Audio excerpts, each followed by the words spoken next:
นนี้โล่งไหมบ่ไม่คือพวกไม่ยังไม่อันนี้ก็โล่งบ่เนี่ยแมนเอ้าคือไม่เป็นท่อนเลยปะทำไมคนก็อยู่ในฮะแมงวันออกเขาพึกเลยของเท่ด้วยนะ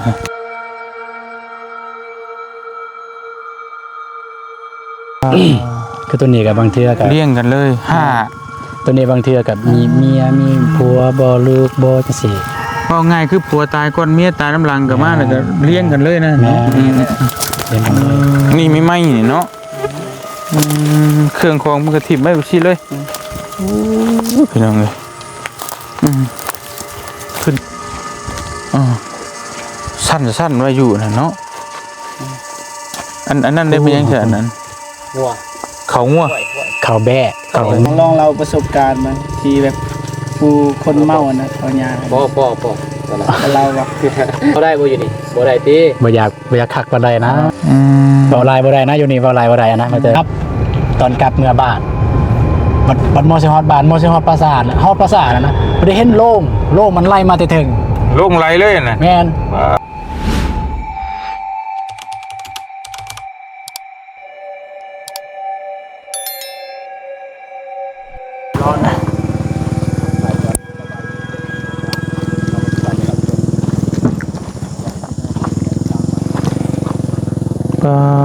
โตพี่น้องเลยเงินอย่างดีบ้าน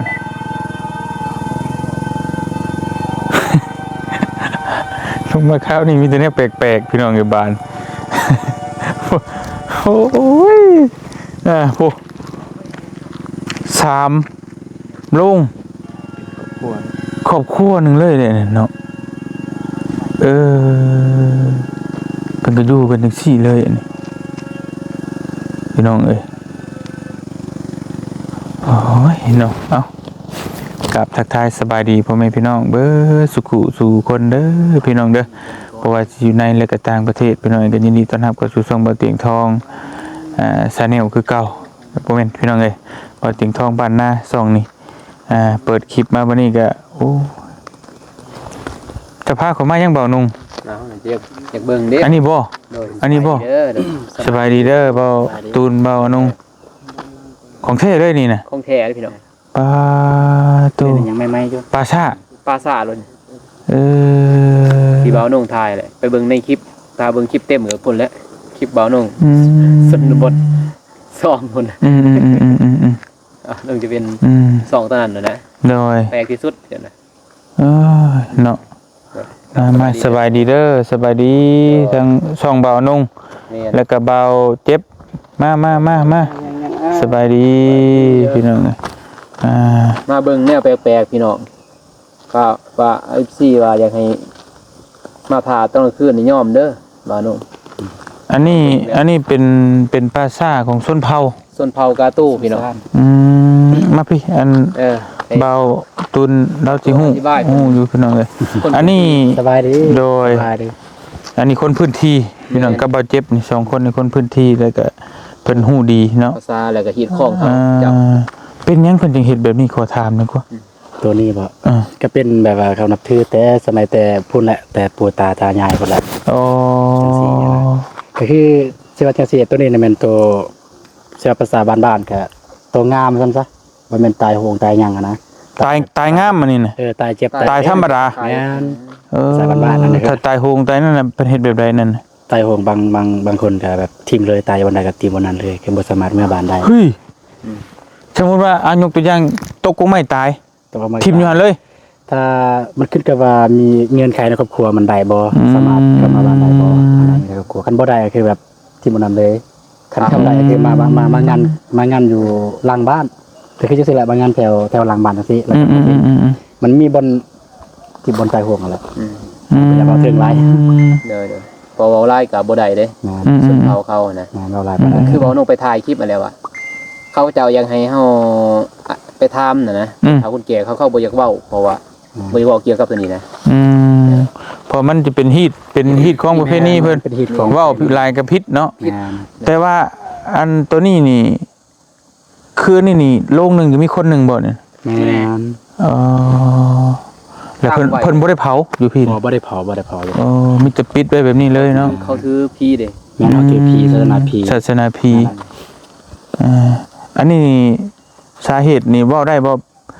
ที่เพิ่นมาเลี้ยงกันนี่เป็นครอบครัวบ่ด้วยจังได๋ ตัวนี้ในหนึ่งในมันครอบครัวสองในตระกูล อ๋อเพิ่นตระกูลเดียวกัน แม่นตระกูล ญาติพี่น้อง แม่นตระกูลเดียวกันสามารถอยู่นํกันได้ก็คือแบบคันแยกมันก็ขึ้นกับเหตุแล้วบัดเนี้ย สมมุติว่าอันนี้เป็นตระกูลเดียวกันแล้วก็แยก ต่อเมียนเอาเป็นเอาไปเพราะว่าตระกูลเดียวกันเหตุยังอยู่นํกันนะเหตุ ถ้าเป็นตายคล้ายๆคือกันมาอยู่ร่วมกันได้ แม่น แต่ว่าเป็นเนื้อต่างแบบ เป็น บ่ได้ ทีมบอลใหม่เลย พี่น้องนี่เนาะ ไปเบิ่งทางนั้นก็ได้บ่เตียง เข้าไปไหนก็ได้กันแต่ว่าก็ต้องเบิ่งว่าตัวมีตัวกระเจ้าฟังแน่ อยากไปเห็นตัวเขาเจ้าฟังอะนะ โอ้เขาได้ฟังบ่ มันมีตัวฟังเนี่ยตัวฟังเนี่ยจนไล่แบบตัวฟัง ขออนุญาตเด้อประทุน เลย นี่ไม่กันเดี๋ยวมัน ได้ เสียงค่อย เดี๋ยวให้เพิ่นพาเลาะเบิ่งป่าซ่าแบบชื่อว่าจังไดพี่น้องเอ้ย เขา แบบเฮาบ่เคยเห็นมาก่อนหั่น แป น่ะ ลกเนาะ ป่าซ่าสุดแปลก แม่ บ่เผาแล้วก็ แล้วก็เป็นชนเผ่าเดียวอีก แม่นมันแบบว่าแถวบ้านก็มีคือกันบ่เผาแต่เพิ่นพังเด้ แล้วเป็นชนเผ่าเดียวที่ตั้งไว้ เพิ่นตั้งตะงาไว้อยู่ซี่เลยนะพี่น้องนี่เนาะ เราได้เดือนเฮ็ด3สกายคือ คือ เฮ็ด อยู่บ้านก็คือกันถึกตายโหงตายแบบบ่แม่นตายเจ็บตายโซ่นี่เพิ่นก็พังนะเพิ่นบ่ได้เผาคือกัน งานด้วยกัน แต่ว่าเพิ่นพังเนี่ยมิดเลยหั่นนะมันบ่ให้เห็นโดงโกโล อยู่นี่เลยเฮ็ดเลย เผ่าเดียว จนเผาเดียวนี่แหละเนาะ แม่นแต่ในประเทศลาวเฮามีแต่ชนเผ่าเดียวแม่นบ่ น่าจะที่เคยเห็นเนี่ยมันแบบนี้แม่นสุดพอเดียวนี่แหละ เพราะว่าข่อยเคยไปส่วนเผาทั้งเทิงพุ่นกับลาวเทิงแล้วน่ะแม่นเทพปุ่นบ่มีแหละเพิ่นก็พังเอานี่แหละบางบ้านก็เผาแม่นบ่มีแต่ว่านี่ที่แบบว่ามันแปลกที่สุดก็คือแบบเอาโลงตั้งไว้เลยนะพี่น้องปะไว้เลย แต่ว่าก็มีคนนั่นแหละ นั่นก็มีคนอยู่ในหันอีหลีเพิ่นก็ปิดไว้คักแน่เนาะ แม่นั่นนี่ใหม่ๆได้นี่ อันนี้ไหม้เลยนี่เนาะ 10 เดือน3เลยฮะบ่แม่นทักบ่แม่นทวงเด้อ อันนี้มาถ่าย ถ่าย ถ่ายทำให้พี่ให้น้องเบิ่งเนี่ยมันแปลก วิ ๆ ท เนาะ ยาศาสตร์คือนะ อืม ให้เขาเห็นในสิ่งที่ เพื่ออีกหลายๆคนยังบ่ได้รับรู้เนาะอีกชนเผ่าหนึงที่มันแปลกๆนะพี่น้องนี่เนาะเฮาก็อยากนำเสนอให้พี่ให้น้องเบิ่งอีกรูปแบบหนึงพี่น้องเอ้ย ไปเนาะ ไปทางนั้นได้บ่ ไปมาเบิ่งทางใดต้องให้เจ้าได้เจ้าจะเป็นเจ้าถิ่นนำพาเบิ่งไปทางใดมันถ่ายได้ถ่ายบ่ได้อันนี้แล้วก็แปลกอย่างนึงมึงอยู่หิมทางพร้อมพี่น้องเอ้ย แม่นตะกี้นี่เท่าที่แบบเฮากับคนอยู่กับนี่ในตะกี้เฮาอยู่พุ่นเนาะตะกี้นี่เพิ่นอยู่นี่อยู่แถวป่านี่แต่ว่ามันถือกับโครงการเข้ามาแล้วมันมีความยุ่งยากแน่ก็เลยได้ยกย้ายมาพี่จุดนี้ยกย้ายมาพี่เบิด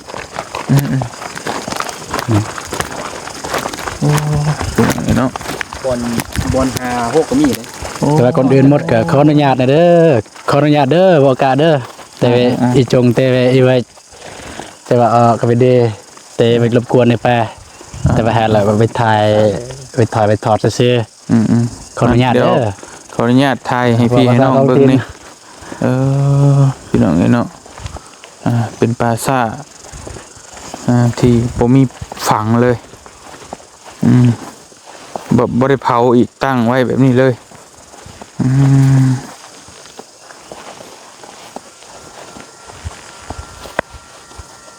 สุดระบบข้างในมันเบิดแล้ว เป็นฮอดพุ่นเลยตามเส้นทางนี่เลย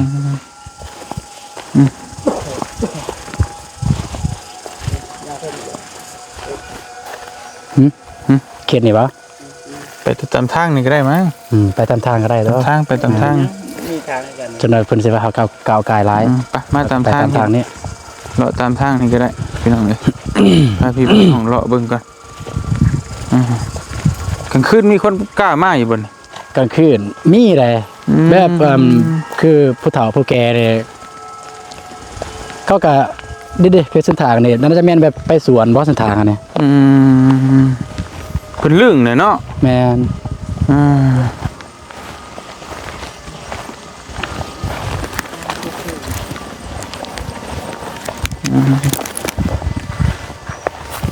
โอ้ลืมล็อกรถไป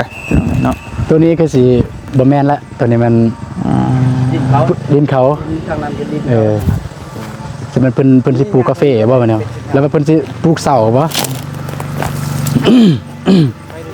ไปตุน นั่นแหละปลูกเสา ไปพาเลาะเบิ่งนี่ไปเลยออกไปทั้งรถนะพุ่นแหละลืมล็อกรถพี่น้องก็แบบคือปราสาททั่วไปนั่นแหละแต่มันเป็นแปลกๆแต่ว่ามันบ่ได้ผังแล้วก็บ่ได้เผาตั้งไว้เลย แต่เป็นสิเป็นโล่งดินบ่โล่งนี่เป็นดินเนาะ ดินอีหยังวะอันนั้นปูน นั่นแหละเป็น ปูน เป็น ใหม่ยามแม่ มีไม้แน่ ไม้ก็มีบ่ มี เอามันบ่เน่าบ่เซยอันนี้โล่งไม้บ่นี่ ไม้ก็พวกไม้อีหยังไม้ อันนี้ก็โล่งบ่นี่ แม่น เอ้าคือไม้เป็นท่อนเลย ปะทำไม คนก็อยู่ในฮะ อันนี้แบบสมัยตะกี้ตัวนี้กันคนสมัยตะกี้เขายังใส่ไม้ ม แบบคนสมัยใหม่เนี่ยมักจะใส่ปูน แมงวันออกเขาพึกๆเลยฮะของแท้เด้อนะโอ้ยไหม้เนี่ยมันเปื่อยได้ไหม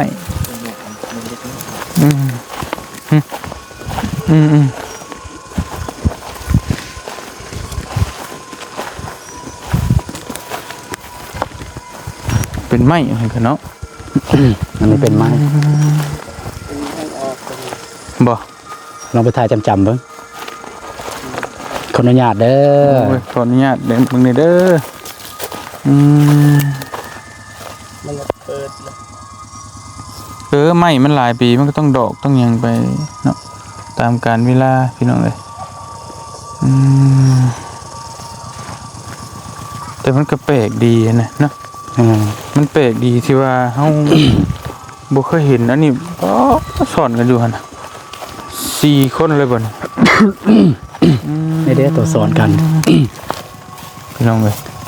4เลยหั่นน่ะป้า คือตัวนี้กับบางเทื่อกับ เลี้ยงกันเลยตัวนี้บางเทื่อกับมีเมียมีผัวบ่ลูกบ่จังซี่ ว่าง่ายคือผัวตายก่อนเมียตายน้ำหลังก็มาแล้วก็เลี้ยงกันเลยนะ แม่ เห็นได้ เรียนกันเลย อีกเขา หรือแบบบางบอนกันเป็นคือน้องว่าเมื่อกี้นี่เป็นตระกูลเดียว เป็นตระกูลเดียวก็จะอยู่บอนเดียวจังซี่แม่นเพราะว่ามันฮิตตระกูลในต่างหากฮิตครอบครัวต่างหากอีกฮิตตระกูลก็เป็นตัวนี้แหละตัวสำคัญฮิตตระกูลมันตัวนี้ต่อเฮาปะกันบ่ได้ถ้าเฮาสิแยกกันเฮาต้องแบบ เที่ยวนะ บาดเสีย นั่งเล่าเรื่องอยู่กลาง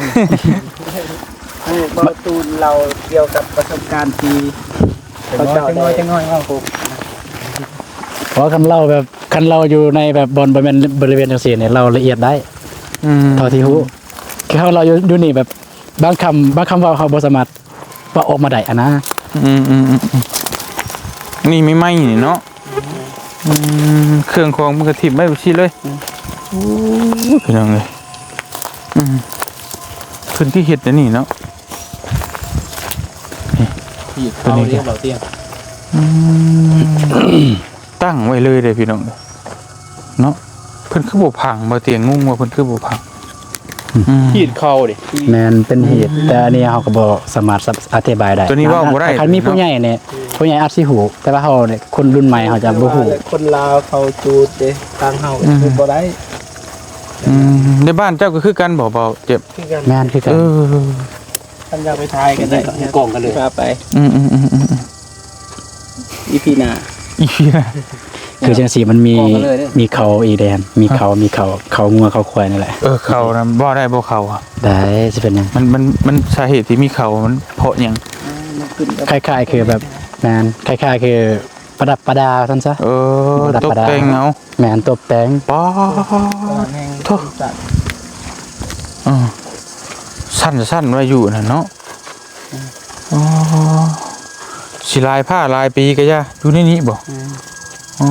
อันนี้ไม่ไหม้ได้นี่ บ่ เขากำลังย้ายไม่ไหม้ดิ ซูมมันก็ได้มี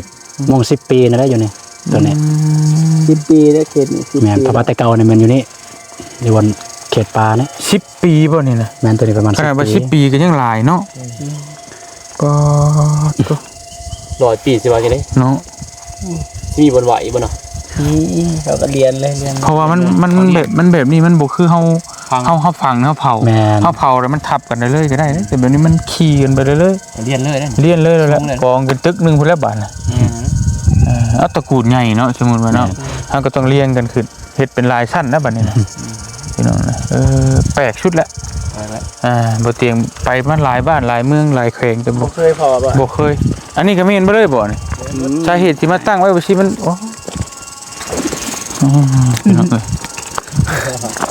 มันอยู่ไอเตียงทอง พี่น้องเอ้ย โดนนั่นบ่ยุงลำเพิ่นเนาะเดี๋ยว เอาแต่เบิ่งนี่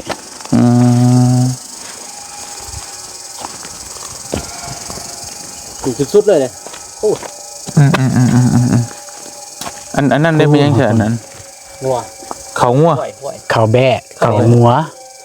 อันว่าที่เพิ่นว่า ตัวนี้แบบลักษณะแบบตอนเพิ่นงันเพิ่นหยังอะนะมันจะมีคาสัตว์คาหยัง อันขาน้ำเพิ่นนั้น แม่น ให้เพิ่นกิน เฮ็ดให้เพิ่นกินอยู่กับฮีดกับงานเพิ่นน่ะแม่น แม่น ไปป้าไว้ฮั่น แม่นคนกินแท้ๆกับคนเฮานั่นแหละกิน แต่ว่ามอบให้เพิ่นมอบให้เพิ่นนั่นคล้ายๆกันนะเพิ่นเฮ็ดเป็นของคันเฮาบ่เฮ็ดจังซั่นก็มีอันเป็นไป ค่อยเคยได้ยิน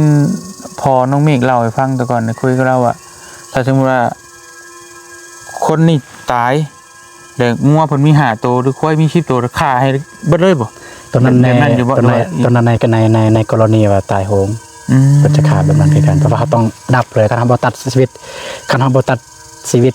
สัตว์อาจจะคนในครอบครัวเฮาต้องเบิดนั้นๆเฮาต้องตัดชีวิตสัตว์เลยสัตว์เลี้ยงของเฮาอันนั้นเป็นความเชื่อถือ ความเชื่อของเพิ่น แม่น เพราะไงคือถ้าสมมุติว่าบุคคลนั้นน่ะตายแนวสิ่งบ่ดี แม่น แล้วและสัตว์ของเขาน่ะต้องขายเขาเบิดเลย แม่น ถ้าป้าว่าอย่างนี้มันนำสิ่งบ่ดีมาให้เฮา แม่น ที่บอก แม่นมันคล้ายๆคือเฮา ตกคอไปเลยนะ ตัดคอเลย ตัดคอตะเคียน ตัดคอเลย ความเชื่อเนาะพี่น้องเนาะ เชื่อ เสือมันแตกต่างกัน แม่น แต่ละพื้นที่บ่คือกัน อืม ว่าเที่ยวได้บ่เนี่ยขี่รถไปครับมีคนอย่างนี้ กลางคืนนี่กล้าไปอยู่บ่ตอนดึกๆเนาะมีคนกล้าไปไหม คนอยู่กับบ้านเนี่ยเขาก็ ผู้เดียวก็ไป แม่น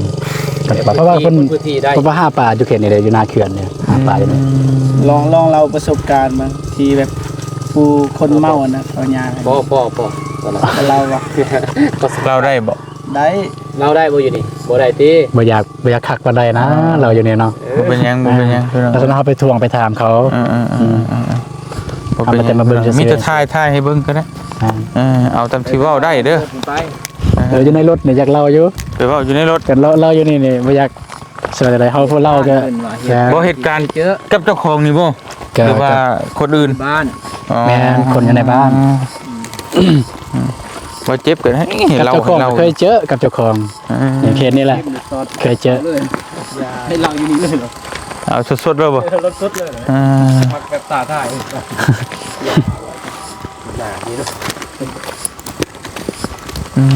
ขึ้นเครื่องเหรอ เพิ่นมาตั้งไว้เลาะอยู่ริมทางเลยพี่น้องเนาะ ตัวนี้มันขึ้นกับความสะดวก ตัวอย่างว่าสิตั้งไว้ในนี่มันก็ยากกับการย้ายเคลื่อนย้ายลงศพเนี่ยคันอยู่แคมป์ทางยังสิสบายแม่นคันอยู่แคมป์ทางจังซี่เวลาถอยรถปุ๊บก็หอดเลยแต่รถก็ อัน ตั้ง อั ไว้ น เลย เป็นโรงหินนี่เพิ่นมาเฮ็ดอยู่พี่บ่เรือมาแต่เฮือนพุ่น ซื้อเอา โซ ซื้อเอาเคสบ้านคือบ้านจุฬาอย่างมันก็มีขาย อ๋อ แบบตั้งเฮ็ดโดยเฉพาะเลยนะเฮ็ดขายเลย โรงหนึงเท่าไหร่โรงหินเด้ ลาดปลายนั่นแหละ โอ้ เคยไปซื้อล่าสุด มันก็มีเฉพาะแต่เขตนี้เด้เนาะ แม่ เพราะเขตอื่นมันเป็นโรงไม้เบิดเลยพี่น้อง เคสก็ใช่ว่าเคสนอกนะคือเคสกระลืมก็อยากมีนี่คือกันแต่ว่ากระลืมเนี่ยมันบ่มีปูนก็เลยเฮ็ดเอาไม้มาเฮ็ดแต่ว่าเคสเฮาน่ะมันมีปูนก็เลยเอาปูนมาเฮ็ด แต่ความสะดวก แม่นแล้วแต่ความสะดวก ชุดแล้วบ่ โอ้ยพูดยังใกล้ อ๋อไปใช่ อยู่เทิง ย่างไปวะ ฮะ ย่างขึ้นวะ บ่รอเบิ่งจังได๋จังหน่อยไป เลยไปขึ้นไปเถอะ รู้สึกเจ็บหัวได้เนี่ยเลย สามีเก็บหัวรอตัวอย่างนี้เนาะ ได้เบิ่งนี่ก็ได้แล้วนี่ใกล้ๆนำมื้อนี้เลาะไปหลายค่ำเย็นมาได้นี่เนาะ แม่น สุดแปลกพี่น้องเห็นเนาะ ก็อันนี้ก็บ่มีบ่เฮาบ่สามารถไปอนามัยได้ อนามัยยังบ่สามารถแต่ว่า ทางยังบ่ได้เด้ บ่ได้ เพราะว่าเลยที่ว่าคือบ่ไปทางมันพกมันเถื่อนนะ เฮ็ดบ่ได้เนาะ ได้ แม่นปลาอยู่จังสันเลยถ้าในกรณีว่าเฮาไปซูนไปยังไปตัดไปยังอะนะสิว่าจะได้มันก็ บ้านไปบ้านมันนะ แม่นเว้าลายบ่ได้นะอยู่นี่เว้าลายบ่ได้อะนะมาเจอนะเว้าลายบ่ได้ ไป จุดๆซื่อ พอแล้วไปอยู่ในรถเนาะไปต่อในรถไป อธิบายในรถบอกตูนอธิบาย อันนี้มาถ่ายบรรยากาศสดๆให้พี่ให้น้องเบิ่งเลยพี่น้องเอ้ยว้าตัวคักนี่ลีโลอันไปลายบอนยังเห็นลายหม่องคุณ 10เลยดูเลย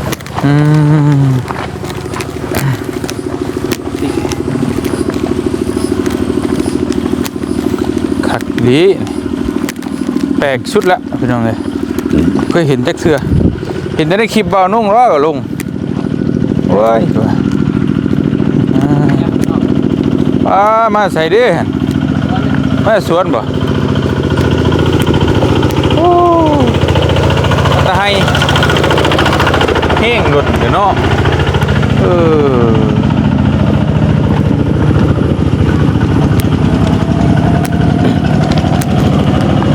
ก็เด้อเนี่ยบ่ปะเนาะก็เด้อ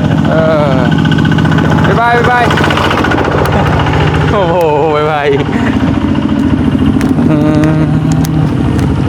พี่น้องเนาะป่าชาอยู่หิมทาง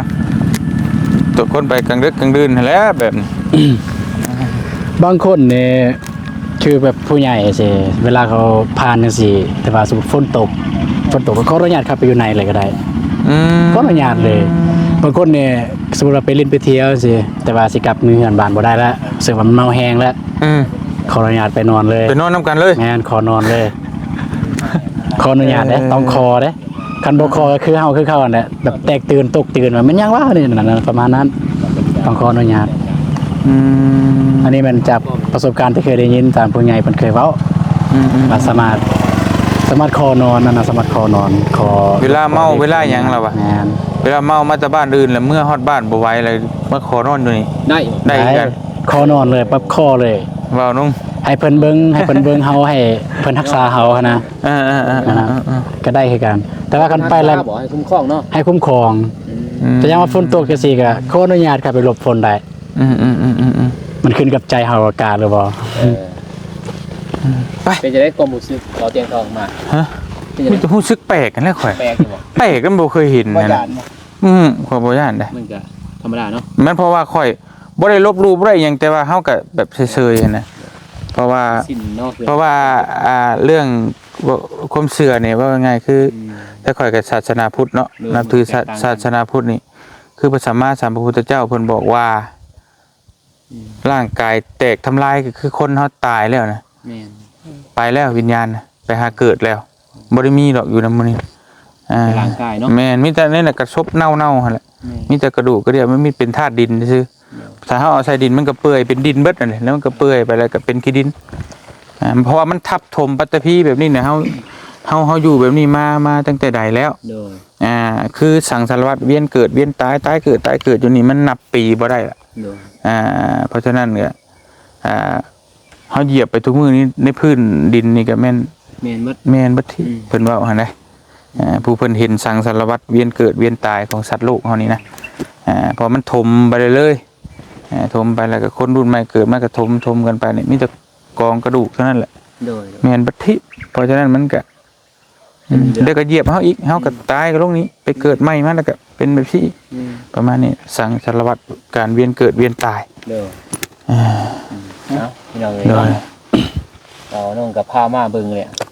ถ้าเอาเตียงทองมาเบิ่งกัน อยากเห็นบ่เตียงมันแปลกนะ ในสิ่งที่มันแปลกกว่านะ อืม ก็ว่าได้เนาะทาง แล้วยังอีกอย่างหนึงอันที่เขาเห็นว่าชื่อโรงไปใบแต่ละเฮือนนะ โอ้ยก็บ้านนี่กัน บ่ บ้าน นั่นก็บ่ อยู่บ้านน้องก็มี บ่มิแต่ไปเว้ากันอยู่รถปะ โอเค เนาะยันว่ายันดักถามเบาตูนหลายก็ยันแล้วเว้ามันบ่ได้เป็นบางอย่างบางแนวเนาะ ออกจากบริเวณนี้ก่อนแล้วถึงว่าแถวพุ่น โดยมาหัวกล้องมาหาแล้วรถบาทไปพี่น้องเลยออกมาวิดเขตแล้วบ่บัดนี้ประตูน เวทแล้ว ถามได้แล้วบัดนี้ ถามได้ เอ้ยน้องพี่น้องเนาะ ดูหันเดี๋ยวเว้ายากคือกระกัดอยู่เนาะ แม่สิบ่ยังก็บ่ได้นะแต่ตอนนั้นเขาไปทักไปถ่วงเขา ได้ เขาเป็นคนสุดเผ่าอีกเด้ เพราะว่าชนเผ่าเพิ่นเองเนาะ แม่ เป็นจังไดอันเพิ่นเอามายายไว้หั่นก็เป็นพังอันตัวนั้นได้ใช่ป่ะ ตัวเบื้องเมื่อกี้เนี่ยบ่ แม่น ตัวนั้นเนี่ยมันครึ่งโหงครึ่งดี โอ้ คล้ายๆคือแบบว่าพวกนั้นเนี่ยพวกใต้แล้วก็แบบนอนไล่ตาย โอ้ คล้ายๆแบบนั้น ตายเนี่ยบ่ดี แม่ ปานใดนี่ แม่นอนไล่ตายเลย เดี๋ยวไว้ฟังนั้นเบิด นะ โอ้ เห็นบ่มีเหือนบ่มีหยังอะนะการเฮ็ดเหือนบ่มีท่านพวกแบบว่าเจ็บเป็นแล้วตายจะได้เห็นแบบคือเฮาเบื่อเฮาเขาเมื่อกี้นี้ โอ้นั่นคือตายดี แม่ ตายแบบธรรมชาตินะเนาะ แม่ ตายเจ็บตายป่วย แม่ ถ้าตายเนี่ยบ่ดีก็ปะไปเลย แม่ เอาแบบมีแต่ลูกนี่ก็ถิ่มไปเลย แม่ แต่เขาแจ้งเฮ็ดนั่นแหละเบื้องนั้นเขาจะปะอยู่ดินเลยน่ะ แม่ มีแต่เอาสังกะสีซื้องมไว้ โอ้ย แต่ว่ากันตายโห้งอีกถึกรถเหยียบถึกกกไม้ทับบ่จังซี่มันก็ตั้งหากอีกบ่ได้อยู่บ่นั้น มันจะมีบอลหนึ่งอีกไปพุ่นบ่ทีมเรือแบบเรือบางคนกับทีมอยู่บอลเกิดเหตุการณ์ทีมบอลนั้นเลยถ้ามันไกลบ่สามารถเอามาบานได้ทีมบอลนั้นเลยอย่างนั้น แปลกที่สุดเนาะ แปลกตั้งแต่บ่เอาลงดินแหละ แม่น ตัวนี้เฮากับบ่ฮู้คือกันว่าย้อนหยัง ที่ไปที่มานี่ยังบ่ฮู้ตัวนี้เนาะ ยังบ่ทันรู้ สาเหตุเดียวโล่งข้างไว้ทั้งๆนั่นน่ะคือบ่ฟังหั่นน่ะบ่เตียงก็ยังงงว่าตัวนี้มันคือบ่ ถาม ฟัง ไปถามผู้เฒ่าเขาบ่ฮั่นเว้าเลยเป็นหีดเขาบ่อยาก เป็น เว้า ฮี เขาเว้าหลายมันคือว่าเขาบอกว่าคือเฮาอยากไปให้ไปอยู่หั่น แม่น เป็นแนวนั้นบอกที่ แม่น ก็คือเฮาไปศูนย์เด้เฮาไปอนามัยแสดงว่าเฮาอยากตายคือกันน่ะความหมายนะ หีดของเขานั่นแหละ สำว่าเฮาอยากตายเฮาอยากไปนอนอยู่หั่นเลย บัดทางสารพุทธนี่บ่เป็นหยังไปเฮาไปล้างถาดล้างหยัง บ่เป็นหยังเฮงคักแต่มันจังสะอาด สะอาด คือเมื่อกี้นี่เห็นโรงแบบโรงเก่าๆอย่างทางนี้เนี่ยถือได้บ่สามารถท่วงเอาบ่สามารถท่วงว่ามันสิ เก่า รู้สิอีหยังแล้วนะ แต่ว่าเฮาบ่ท่วงเป็นหยังเจ้าของหันสิเป็นอันนั้นนะ คือพวกอาจเป็นหยังเนาะเพราะว่า แม่น เฮาบ่จักเฮาเนาะเฮาแล้วบ่ฮู้เลย ผู้สิเป็นนั่นเจ้าของพุ่นเจ้าของอะนะครอบครัวอหย่างเจ้าของผู้เสียนะผู้นั้น เชื่อแบบนั้นเนาะ โอ้ แบบว่าตัวอย่างว่าโรงมันเก่าแล้วว่าเพื่อนมันเก่าแล้วเอาไปท่วงลักษณะเฮาฮู้แล้วแต่เฮาบ่อยากแปลงให้นั่นน่ะดีกว่าว่าเฮ็ดเซยๆเลยกกไม้กกตอกสิเกิดสิหยังกกหญ้าเท่านั้นก็ไปแล้วซั่นเลยบ่เป็นหยัง แบบเพื่อนเนาะบ่เตี้ยแบบบ้านหลังนึง แม่น แบบเราแบบบ้านเนาะ เป็นความเชื่อเนาะที่แบบว่าสังอธิบายยากเช่นเหลือเกิน ยากการสิไปหาสอบทำนี่ก็เขาบ่เว้าเลย เพิ่นบ่บอก บ่บอก ประเด็นมันน่ะเพิ่นบ่บอกเพิ่นบ่อยากเว้าสิ่งที่ว่ามันเป็นหยังคือเป็นจังซี่นะมันก็สิมีอยู่แหละผู้อธิบายได้ ความลับเนาะบ่มีมันก็ต้องมีแหละแต่ว่า มันมีผู้อธิบายได้มันมีอยู่ มีอยู่ นี่กับผู้เฒ่าผู้ฮีดของอะไรพวกนั้น หรือว่าเจ้าหีดเขาหรือว่าเฮาก็สารวัตรเลย แม่นสมมุติเป็นหยังพี่น้องเอาทำที่เว้าได้เนาะก็ถือว่าเป็นอีกศาสนาหนึงที่แปลกแล้วก็ชนเผ่าหนึงที่แปลกเนาะขึ้นกับชนเผ่ากระตู้ได้นี่กันเนาะ แม่น พี่น้องเอ้ยทางบ้านกันดอกกันดอนพวกก็แม่นเบิดเนาะแบบเดียวกันเบิดบ่ แบบเดียว โอ้ แต่ว่ากระดอนเนี่ยบ่มีหลังคาเด้เนาะ มี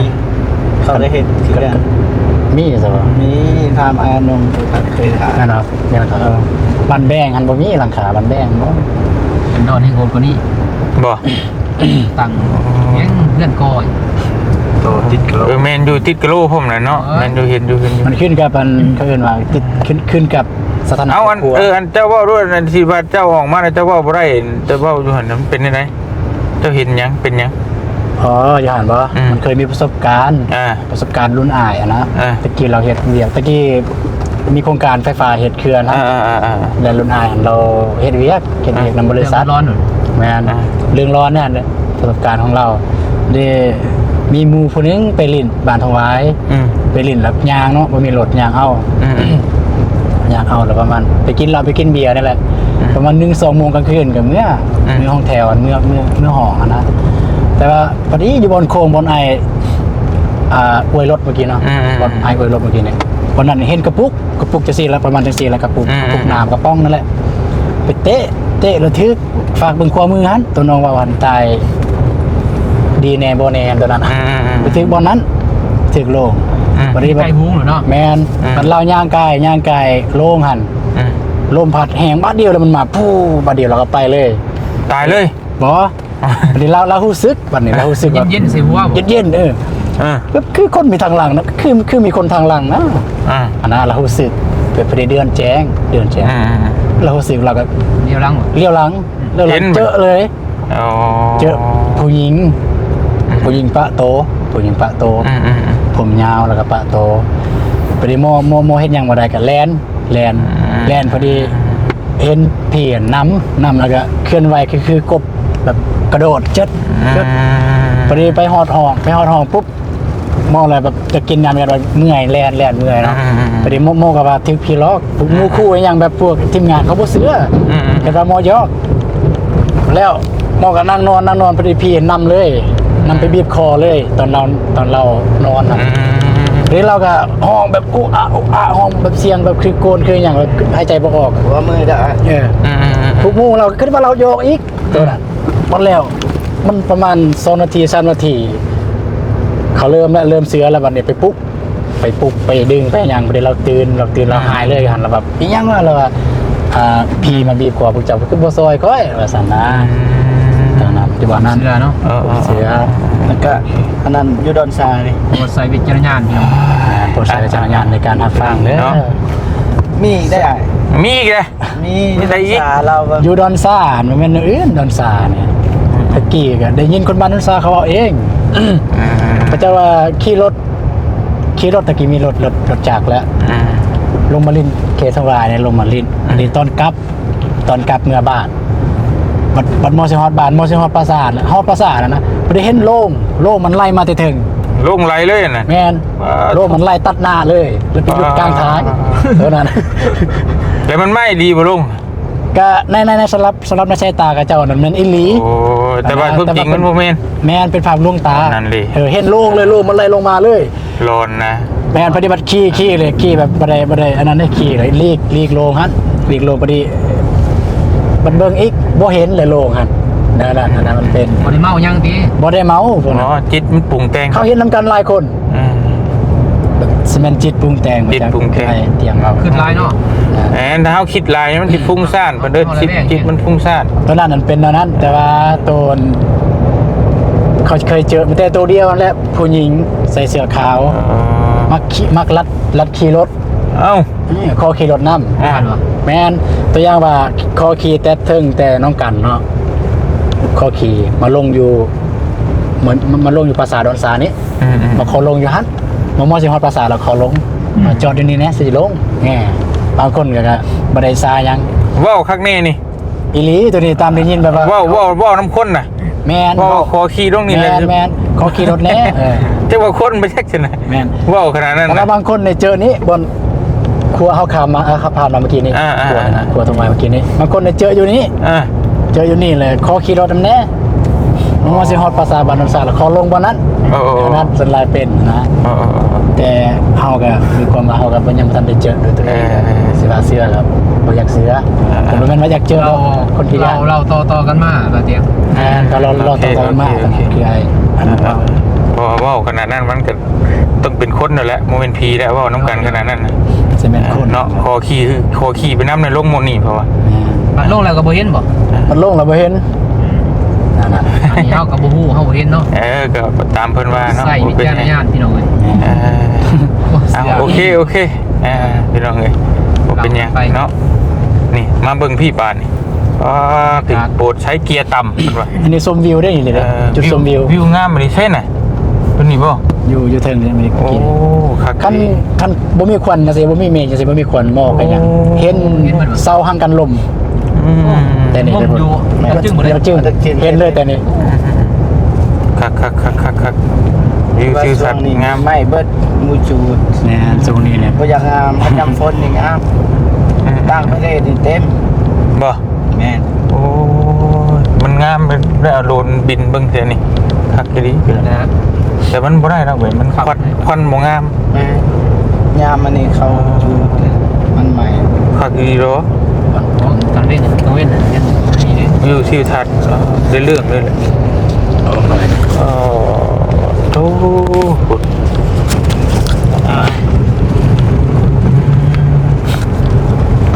คักทางลาดสัน นี่ทางนี้เห็นนี่ยืนอยู่นี่เห็นเลยยามแรงนี่ขนม งาม ไก่ครับแต่ว่าเห็น เดี๋ยวไพ่ใหม่เบิดเลยเนาะ จูดนะ ไปมาเตรียมขอตัวเดินทางต่อก่อนบัดนี้พี่น้องสำหรับคลิปนี้กับจบคลิปไปเพียงสำนี้ก่อนนะถ่ายว่าเรื่องผีเรื่องนี้พี่น้องเห็นเนาะโมเมนต์ถ่ายคนได้ เบิ่งสองเบาเนาะ โดยพี่น้องถ่ายภาษาให้พี่ให้น้องเบิ่งภาษาสุดแปลกเนาะพี่น้องเนาะอยู่ทาง สองเห็นรถไปเนี่ย มีแต่ชนเผ่าเดียวพี่น้องเห็นเนาะแปลกประหลาดที่สุดชนเผ่าอื่นกับผมมีแต่พังกับเผาว่าซั่นเพิ่นก็บ่ได้เฮ็ดบุญนี้ได้จนนี่เนาะตายแล้วไปเลยก็บ่มีเฮ็ด สมเราไปแป้งนี่หรอกคือเห็นเมื่อกี้ไปแป้ง ทางกับควายเฮ็ดของขาวงัวขาวควายนะแป้งเป็นข้าวได้ไปแป้งนะ บ่ได้ตอนตายนะ ตอนใต้ บ่ได้เฮ็ดบุญบ่บ่ได้แบบครบงานหยังบ่ได้ว่ากินมีงานคือกันมีงานงานซ้ำมือก็มีมือหนึ่งก็มีแต่โอ้มีเงินเลย แต่ว่าคันงานล่างตายก็ซ้ำมื้อล่างตาย คล้ายๆกันเนาะแต่บ่ได้เฮ็ดบุญแค่นั้นเอง เขาบริเฮ็ดแบบคือเฮาแต่ละปีทางวิวไปหน่อย โหดเกินผม ตอนตะเวนสิตกดินจ้ะเนาะบรรยากาศ พอดีวิวทิวทัศน์พอดีงาม เดี๋ยวพี่หน้าสิพาไปเปิดพาโรงเลย บ่เปิดได้บ่นั่น กันพาโรงซื่อๆนี่ได้ อ๋อ อยู่บ้าน กันมีคนอยู่ไหนบ่ได้ อ๋อ อยู่บ้านได้อยู่บ้านแต่ว่าก็ลงโอกาสเจ้าอยู่บ้านนี่ที่กัน เจ้าถิ่นเจ้าถิ่นมีแต่โบกล้าเลย เพราะว่าเฮาบ่เป็นคนพื้นที่เด้แบบบ่เป็นคนเฮาเขาเลยเฮาโอกาสจะจับบ่ายๆกินมากินมั่วนี่ หางัวมาให้เว้นอีกดิ มั่วควายไปเลย โอ้ย เหยียบเขาเลย ไมเคนจะซื้อนี่เสียงหัวเสียบควายแล้ว ไปเห็นว่าแต่สุนทรหัวเนาะแม่นบ่ แม่น งานส่วนหัวกับเสีย นั่น อันตรายทีนี่เนาะ ดูว่ากินร้ายพี่น้องเอ้ย เธอเป็นเห็นยังเฉย ได้ ปลูกกาแฟ โอ้กาแฟ กาแฟบ่ โอ้ แต่ว่าบ่ตูนว่าอยากซื้อดินนี่ บ่ อยากแต่ว่าซื้ออยากแต่ว่าคิดซื้อมีเงินไหม แพงบ่คนขายอยู่พี่ โอเค เดี๋ยวนี้เหรอ เป็นผู้หุโหลนบ่เลยพี่น้องเพิ่นเฮ็ดเนาะ เพราะมันมีตาร์ดอยู่นี่แบบมันเนี่ยมันมีตาร์ดเป็นแรงงาน มันมีใบตะดินข้างนี้บ่ นี่ โอ้ นี่มันมีน้ำอ้อมมานี่ อันนี้บ่สิบละ หลักสิบ เป็นตาร์ดเลยเนาะ ไปลองเที่ยวเนาะไปลองเที่ยวได้อยู่ เฮ็ดขึ้นหรือบ่ มีเต้น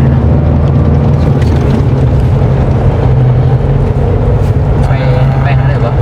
ไปเลย คำเลยเนาะไปท้ายเลย ไปพี่น้องบ่เตียงขอตัวเดินทางก่อนบัดนี้เนาะสำหรับคลิปนี้ก็ขอจบคลิปไปเพียงเท่านี้ก่อนเนาะมีความคิดเห็นจังไดก็คอมเมนต์ใต้คลิปเด้อพี่น้องเด้อขอบคุณใจ3บ่าวหลายๆเด้อพามาเบิ่งแนวแปลกๆมื้อนี้เนาะสบายดีเด้อโดยไปพี่น้องเอ้ยอยู่ดีมีแฮงเพื่อทุกคนเนาะสบายดี